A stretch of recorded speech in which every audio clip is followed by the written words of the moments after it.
என்னோட ஸ்டூடெண்ட் என்கிட்ட ரீசென்ட்டா ஒரு கேள்வி கேட்டாங்க. என்ட்ட 2 ஜாப் ஆஃபர் இருக்கு. ஜாப் ஏ, ஜாப் பி. ஆனா எந்த ஜாப் நான் சூஸ் பண்றது அப்படின்னு எனக்கு தெரியல.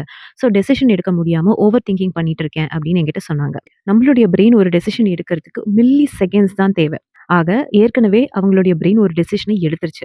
ஸோ ப்ராப்ளம் டெசிஷன்ல கிடையவே கிடையாது. அப்போ எங்க ப்ராப்ளம்? எதுக்காக அப்போ ஓவர் திங்கிங் பண்றாங்க? 2 ஆப்ஷன்ல 1 நீங்க ஏற்கனவே சூஸ் பண்ணிட்டீங்க. பிரெயின் ஏற்கனவே டிசைட் பண்ணிடுச்சு.